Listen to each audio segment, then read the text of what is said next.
My name is Marcelina C. Balte, General Agency Manager of 32 years na sa Eternal Gardens Hall of Fame. Hello, ako si Merly David, Agency Manager ng Eternal Garden, 26 years na sa Eternal Hall of Famer. Ako po si Miss Gloria Evangelista Sanchez, 64 years old, isang agency manager sa Eternal Gardens Lipa ng GES Agency.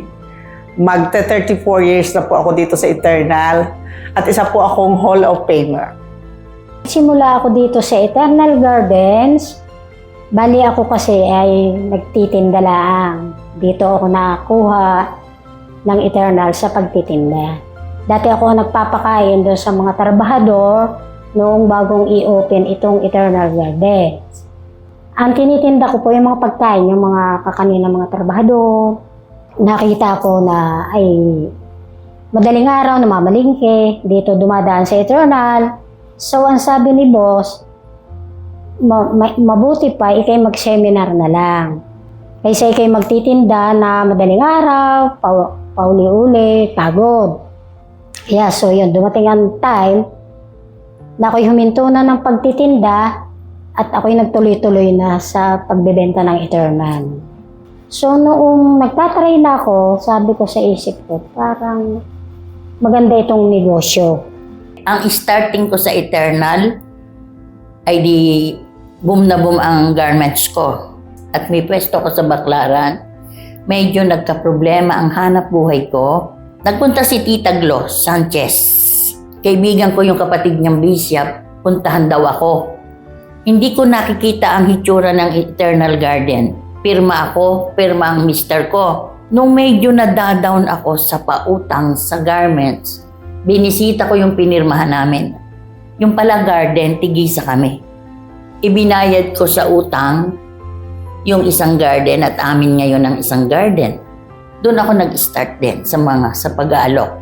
Mas maayos pa sa akin ang magbenta sa Eternal. Basta ang importante pala dito sa ganito sa business ng Eternal Garden ay yung marami kang kakilala, marami kang kaibigan, at marami kang maaalok. Ako ay dating nasa school sa Canosa, sa office. Tapos pinatigil ako ng husband ko. Ang husband ko naman ay supervisor sa Swilig Pharma. Kasi may baby nga akong 3 years old. May pumunta sa akin isang unit manager, si Miss Nancy Glorioso. Unit manager siya ng BCF agency ni Tita Belen, nang nawalang Belen Prago. Sabi ko, nasa apartment pa kami, tapos bibili na agad ako ng Eternal. Sabi ko gano'n, sabi ko, ano kaya kung ako'y mag-ahente? Pumayag naman siya, nag-seminar ako sa Eternal. Wala, nainip na ako kasi nasa bahay lang ako doon sa apartment. Natuwa ako dahil naging alibay ko yung paglabas ko dahil ang ginawa ko, pinasok ko ng maaga yung anak ko sa Little Nazareth. Tapos pag hindi ko patapos yung aking kliyente, nihabiling ko doon sa mother ko, malapit lang yung bahay. Kinabalikan ko na lang sa hapon kasi nag-enjoy na ako doon sa pagbibenta ko sa Eternal. Kaya sinipagan ko na tuloy-tuloy na yun. Nasabi ng iba, mahirap. Kasi sa akin, ang ginagawa ko kasi hindi ko iniisip na mahirap ang gagawin kong ito kasi may gusto kong maabot. Marami kaming mga hamon na pinuntahan kasama ko si Tita Lina kasi si Tita Lina naging kasama na din namin, parang grupo kami kay Mrs. Prago. So, nagpa-under din siya sa akin. Pati si Tita Merly, naging under yan sa akin, sa aking agency. Hanggang sa nung malakas na ang nila, may mga recruit na nagawa na din sila ng kanilang agency.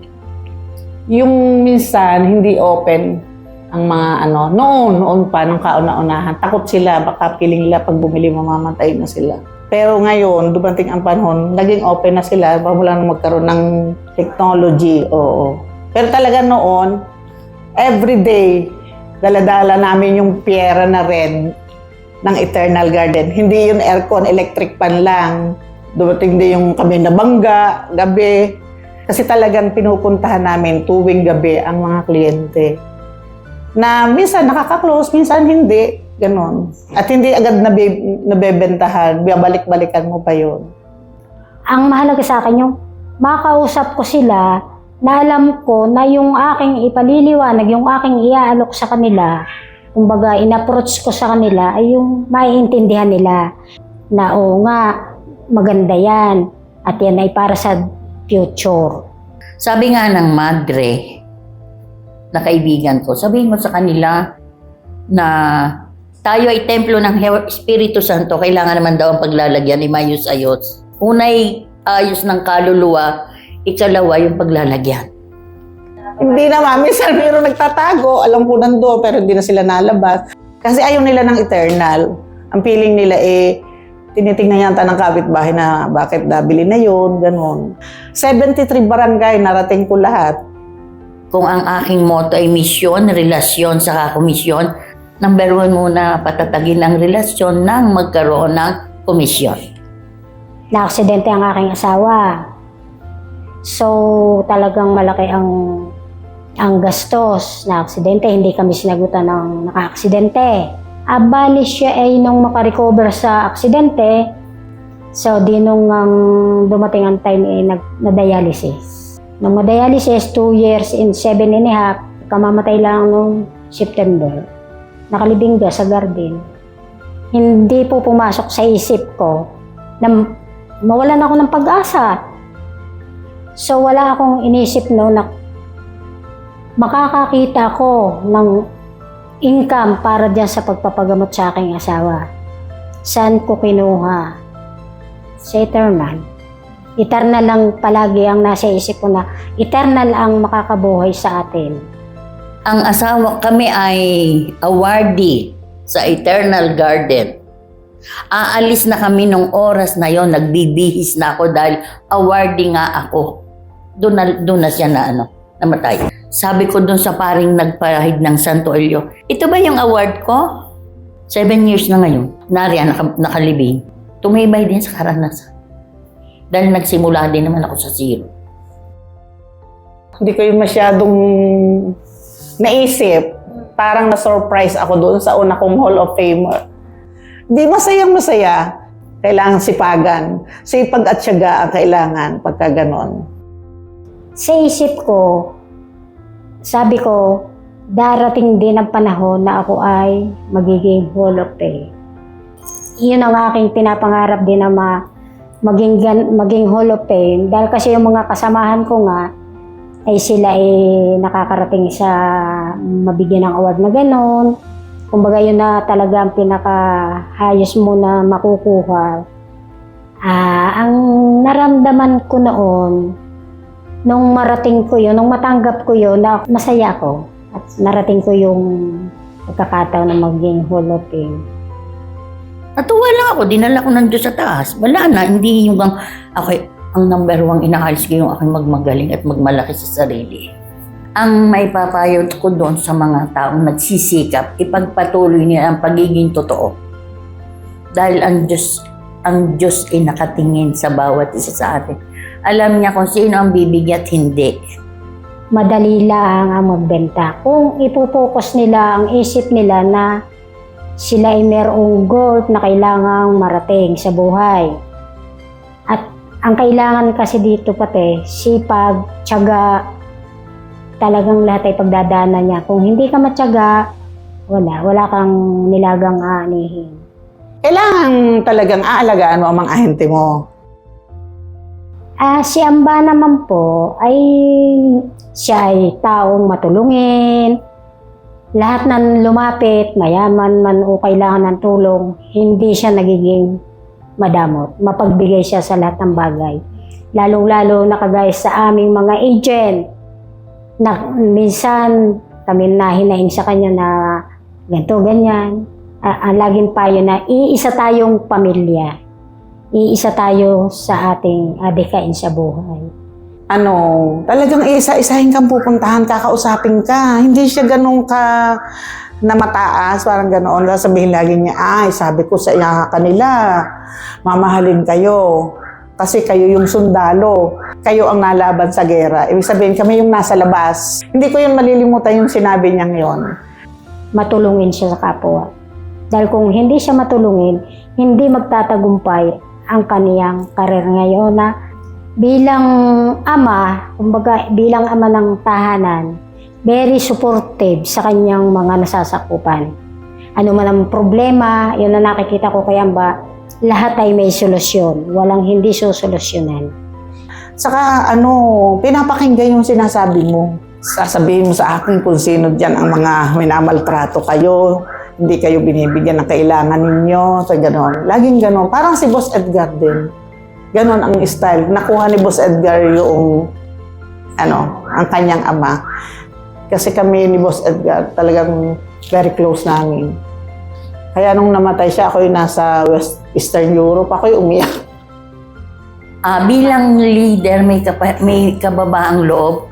Wala siyang sinisinong kanya. Ba't may pinag-aralan, mayaman, dapat. Wala, basta napakabait.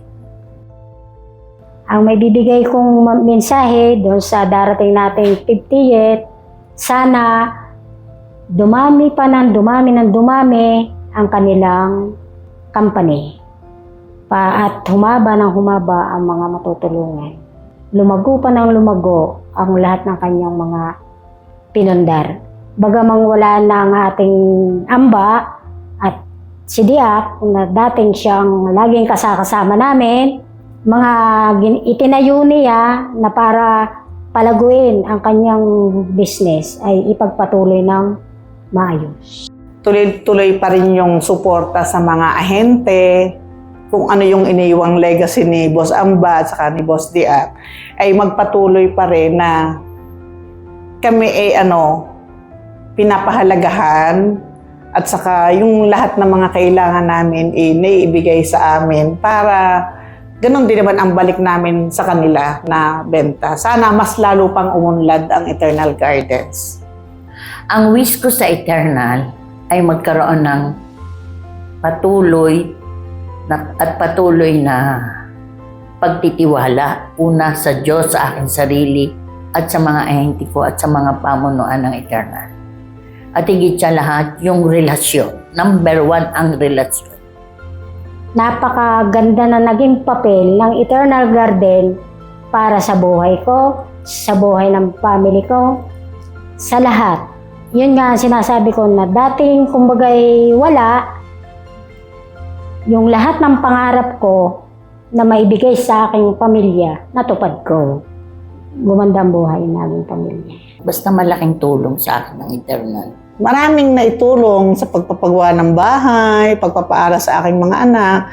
Saka siyempre, nabibili ko na yung mga gusto ko ng aking pera. Kaya nga sabi ng mga anak ko, Mami, pumunta ka na dito. Wala naman pala ikong benta dyan eh. Sabi ko, oo nga Hindi pa. Sabi ko, kaya magtayo ka muna dyan ng Eternal. Ilang years na ako, ilang part na ng buhay ko. Parang yung second family ko na siya. Hindi ko na siya maiwan. Una, nagpapasalamat ako sa Diyos. At ang ibinigay na hanap buhay sa akin ay Eternal Garden. Malaking bagay ang nagawa sa akin na hindi ito naiintindihan ng iba. Nakita ng mga sambayanang Pilipinos na nakakakilala sa akin, ang Eternal pa ang nagbigay buhay sa akin. Dahil hindi nila aakalain na naatika ko yung mga ganito, ay aalis na ako sa loob ng bahay namin. Pero ibinalik ng Diyos, siksik-liglig pa.